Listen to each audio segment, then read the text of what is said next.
بسم الله الرحمن الرحيم. حلقة جديدة وحدوتة جديدة من حواديت رياضية.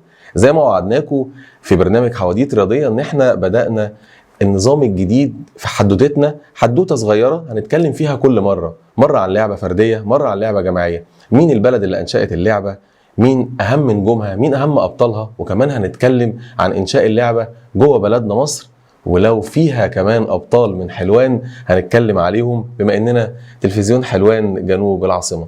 لعبة النهاردة لعبة حبيناها كلنا وإحنا صغيرين، كلنا لعبناها في الشارع. سمعك اللي بتقول كورة، لا مش كورة. فكر معايا شوية كده، ايه اللي كنت بتضيع عليها فلوسك، ايه اللي كنت بتضيع عليها العيدية عشان تروح تلعب انت واصحابك انت وزمايلك؟ ايه هي؟ ايوه برافو عليك، هي دي البينج بونج او تنس الطاولة. لعبتنا النهاردة وحدوتة حواديت رياضية النهاردة هي لعبة تنس الطاولة. انتظرونا وحلقة عن لعبة فردية جديدة، لعبة تنس الطاولة. ما تنسوش اللايك والشير وتفعيل الجرس عشان يوصلكم مننا كل جديد. انتظرونا والبينج بونج، ولكن بعد الفاصل.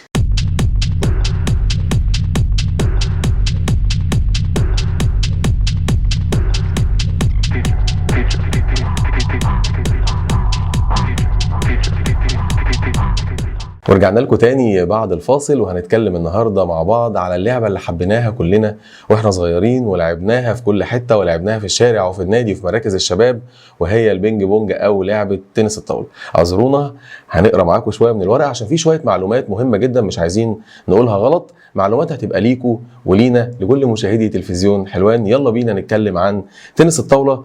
بريطانيا هي البلد الأم للعبة تنس الطاولة، واللعبة دي تم إنشائها أو ظهورها في القرن العشرين، وتأسس أول اتحاد للعبة عام 1920، وطبعا كان في بريطانيا اللي هي البلد الأم اللي خرجت منها اللعبة، وتم اعتماد اسمها كلعبة تنس الطاولة حوالي سنة 1922. يعني أكيد كان ليها اسم تاني مختلف، وحددوا اسم لعبة تنس الطاولة سنة 1922. انتشرت اللعبة ما بين انجلترا، ألمانيا، السويد، وكمان الهند. وفي عام 1926 تم تأسيس الاتحاد الدولي للعبة تنس الطاولة، ومن خلالها وضعت قوانين لعبة تنس الطاولة اللي أكيد كلنا عارفينها وبنلعبها وحفظنا. أول بطولة عالمية لتنس الطاولة كانت سنة 26 وكانت في لندن، ولغاية سنة 1939 أصبحت من أهم الرياضات اللي موجودة في أوروبا كلها. وجت عام 1939 منتصف الخمسينات، من 39 لغاية منتصف الخمسينات بدأت اللعبة في التوسع والانتشار حتى وصل لمعظم بلاد شرق آسيا. راحت آسيا قبل ما تيجي كمان أفريقيا عشان هنتكلم عن الموضوع ده. وأهم الدول اللي كانت موجودة في آسيا وانتشرت فيها اللعبة هي الصين. الصين من الدول اللي احتضنت بطولات كتيرة جدا عالمية في لعبة تنس الطاولة، وكانت بتنظم البطولة وكانت دايما بتفوز بيها. عام 1980 عقد أول كاس عالم للعبة، وفازت بيها مين بقى؟ هل هي البلد اللي أنشأت اللعبة، ولا زي ما قلنا الصين اللي احتكرت البطولات عندها؟ لا، فعلا هي الصين هي أول بلد فازت ببطولة، أول بطولة عالم في لعبة تنس الطاولة، وكانت ساعتها قيمة الجايزة 12500 دولار. طيب نقول معلومات بقى كده ممكن ناس كتير تقول ان هي مش مهتمة بيها، ولكن اللي بيحبوا اللعبة هيعرفوها. يلا بينا نتكلم مثلا عن مقاس الطاولة اللي بيتلعب عليها لعبة تنس الطاولة. الترابيزة اللي بنقول عليها اللي هي المستطيلة، اول حاجة طولها حوالي 2 متر 74 سنتي، العرض بتاعها بيبلغ متر 52 سنتي، وارتفاعها 46 سنتي، وزي ما قلنا هي ترابيزة مستطيلة الشكل. يلا بينا بقى نتكلم عن اللعبة داخل حبيبتنا مصر. دخلت تنس الطاولة مصر سنة 1920، وتأسس الاتحاد المصري عام 32.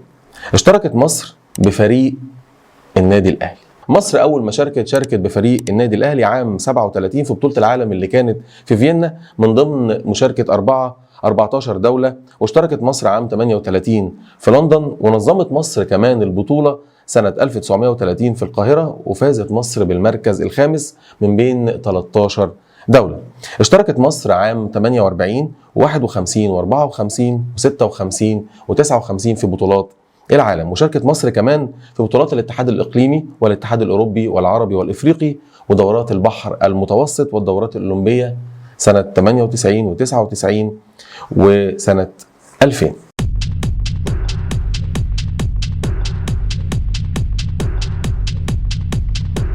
من ضمن الحاجات اللي احنا دايما بنحبها هي الارقام، ومن ضمن الارقام هو تصنيف اللاعب على العالم. مصر كان عندها تصنيف لبعض اللاعبين.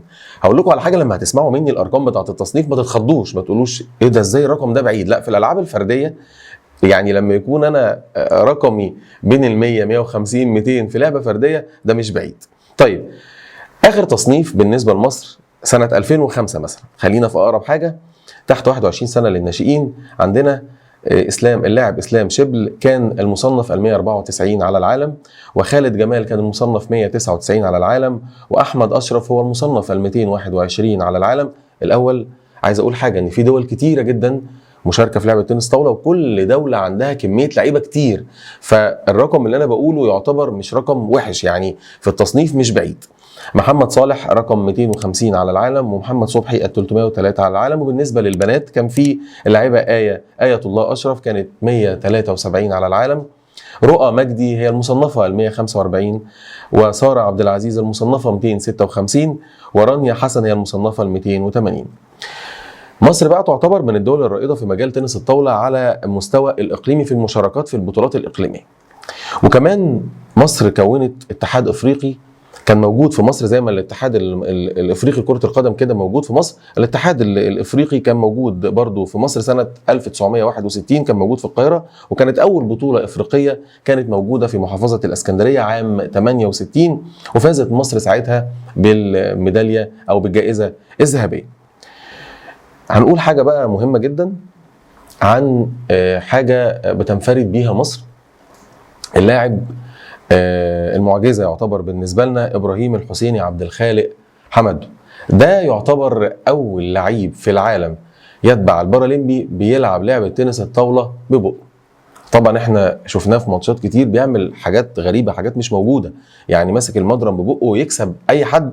ابراهيم الحسيني عبد الخالق الشهير بحمدته لاعب تنس الطاوله البارالمبي المصري، ويعتبر هو اللاعب الاول في التاريخ في دورات البارالمبيه طبعا الذي يمارس فيها رياضه تنس الطاوله بفمه.